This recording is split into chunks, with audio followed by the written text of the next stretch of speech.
안녕하세요. 세상을 이롭게 하는 일에 관심 많은 승무원쌤 김용숙입니다. 세상을 이롭게 하는 일은 남에게 해를 입히지 않고 조그만 손톱만큼이라도 사회에 도움되는 일을 하는 것이 사회를 이롭게 하는 일이라고 저는 생각합니다. 너무 엄청난 큰 것이 사회를 이롭게 하는 일이라고 저는 생각하지 않습니다. 최근 최태원 SK 회장과 노소영 관장의 2심 판결이 나오면서 온통 사회가 이 두 사람의 얘기로 유튜브에서도 여기저기에서 지금 방송이 되고 있습니다. 제 유튜브에서는 특히 간통죄를 폐지해야 된다는 댓글이 엄청 많이 달리고, 이 최태원 회장과 노소영 관장의 영상에 대한 조회수도 일반 제 영상 조회수보다 무려 7, 8배, 10배까지 많은 조회수를 보이고 있습니다. 이것은 그만큼 첩 때문에 가슴앓이를 하고 있는 사람들이 많다는 의미가 아닐까 생각합니다. 즉, 첩앓이를 하는 사람이 많다. 밖으로 드러내놓지 못하고 첩앓이를 하고 있는 사람이 이 사회에 그만큼 많다는 것이죠. 그래서 이와 관련돼서 간통죄 폐지를 부활해야 된다는 여론이 비등합니다. 제가 사회를 조금이라도 이롭게 하는 일이라면 이 간통죄 폐지 부활은 그냥 넘길 수 없는 일이라고 판단을 하기 시작했고, 구체적인 검토, 추진 방법을 연구 중에 있습니다. 이 간통죄 폐지 부활을 해야 되는 이유는 제가 한 대여섯 가지 이야기를 여러분들에게 좀 말씀드려보면, 첫째, 이 간통죄는 인간이 할 짓이 아니다. 이 간통죄는 간음이라고 얘기를 합니다. 간음이라고 얘기하고 사회적으로 악행으로 우리는 평가해 왔었습니다.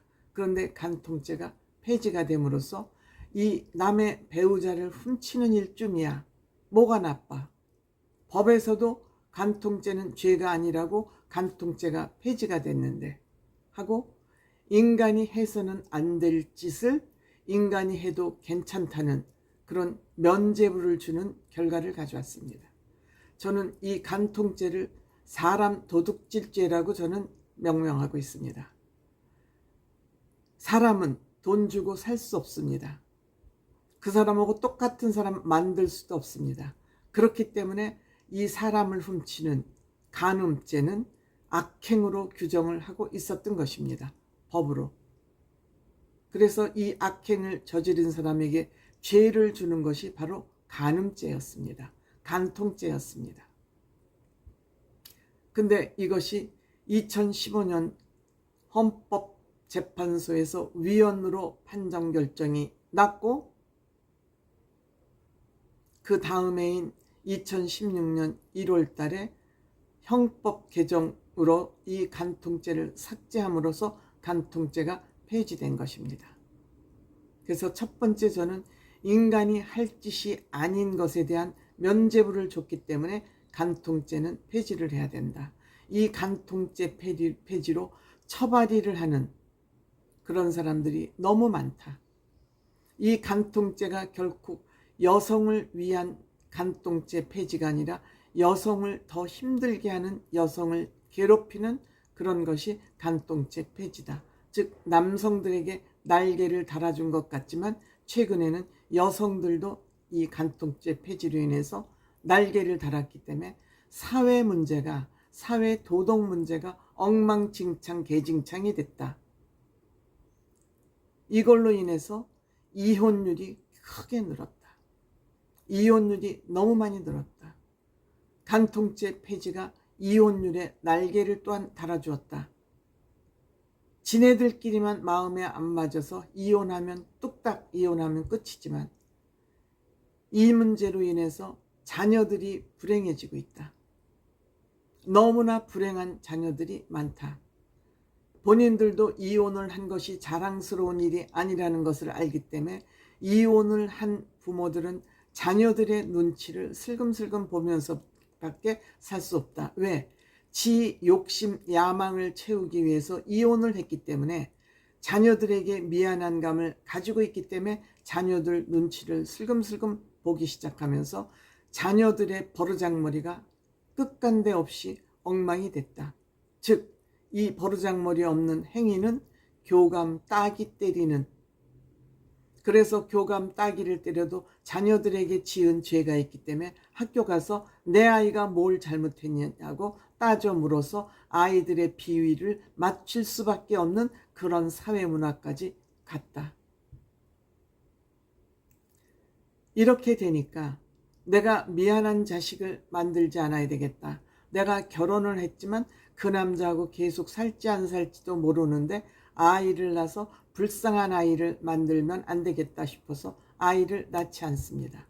이것이 저출산의 가장 큰 원인인데 정부에서는 저출산 문제를 엉뚱한 곳에서 찾으면서 아이를 하나를 낳으면 1억을 주겠다, 2억을 주겠다, 이런 개같은 정책만 내놓고 있습니다. 즉, 지네들은 인심 쓰듯이 국민 세금을 쓰는 그런 정책 이외에는 내놓지 않고 있다. 근본 문제를 찾아야 되는데 저출산 문제는 간통죄 폐지, 이혼율 급증, 자녀 출산 기피, 이렇게 다 줄줄이 원인이 있어서 온 결과물인데 거기다 대고 애를 낳으면 1억을 주겠다. 이런 거지 같은 정책을 내놓고 있는 것이 지금 대한민국 정부와 대한민국 정치권에서 하고 있는 일입니다. 이혼에 대비하니까 아이를 낳으면 안 되겠죠. 이러다 보니 사회 도덕이 무너지고 말았습니다. 옆집 남편, 옆집 여자, 옆집 아내 간통하는 것도 보통 다반사로 지금 진행이 되고 있습니다. 이러하다 보니 DNA 검사가 일상화가 되어 있습니다. 아이를 낳는데 저 아이가 내 아이가 맞을까? DNA 검사. 이렇게 해서 이혼 사업, 간통 사업이 또 부흥하고 있습니다. 망국으로 가고 있는 것이죠. 간통죄 폐지로 인해서 이와 같이 사회의 도덕이 무너진 것은 기본, 죄를 짓고도 뻔뻔해지는 것도 기본, 아이를 안 낳겠다고 권리를 주장하는 것도 기본, 이렇게 되어 있습니다. 이거 이전에 각 개인들은 배우자를 첩한테 뺏긴, 아니면 배우자를 간통남에게 뺏긴 사람들은 가슴앓이를 하고 있습니다.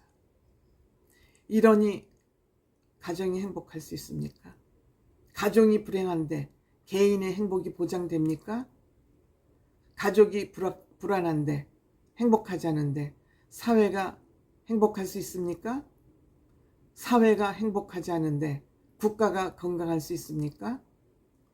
이렇게 마음이 헛헛하고 허전하니까 전부 온통 사회가 정치꾼, 사이비 종교인, 장사꾼들에게 매일 눈만 뜨면 가스라이팅을 당하고 있는 것입니다. 의지할 곳이 없기 때문에. 가족이 가장 큰 버팀목이었는데 부부끼리 불신이에요. 부부끼리 믿지를 못해요. 껍질만 부부예요. 이러다 보니까 외롭고 쓸쓸하고 허전하고 어디 기댈 곳이 없는데 이재명이가 꼬시고 조국이 꼬시고 허경영 같은 사람이 꼬시고 사이비 종교가들이 이들한테 벌떼처럼 달라붙는 것이죠. 지금 이것이 우리나라 사회 문제의 큰 핵심이라고 생각이 됩니다. 때문에 저는 이번에 처발이를 요새는 뭐 여자뿐만이 아닙니다. 남자도 마찬가지입니다. 처발이를 하는 모든 분들이 이 간통죄 부활 캠페인에 동참을 하고 법을 바꿔야 된다고 생각됩니다. 여기에 동참하지 않는 사람은 의심스러운 사람이죠. 근데 저는 의심할 필요도 없다고 생각합니다. 본인이 현재의 첩이든 과거의 첩이었던 내가 어쩔 수 없어서, 내 여건이 어쩔 수 없어서 그런 환경에 처할 수밖에 없었다. 좋습니다. 사람은 누구나 잘못할 수 있고 실수할 수 있습니다. 내가 과거에 이랬지만 앞으로는 내가 현재의 입장도 첩이지만 첩은 안 된다. 나는 이렇게 첩살이를 하느라고 힘들다. 첩아리를 하고 계신 본처에게, 조강지처에게 미안하다. 라고 반성의 뜻으로 간통죄 부활에 동참하셔도 저는 좋다고 생각합니다. 우리들이 말로만 떠들고 생각에서 머무르지 말고 사회를 바꾸고 생활을 변화시키는데 이 최태원 노소영 관장의 이혼 문제가 불을 땡겼다고 저는 생각합니다. 이 사회의 가족문화, 결혼문화에 혁명을 일으킬 저는 불을 땡겼다고 생각합니다. 여러분들 어떻게 생각하세요? 참여하실 수 있으세요? 여러분들의 판단을 기다리겠습니다.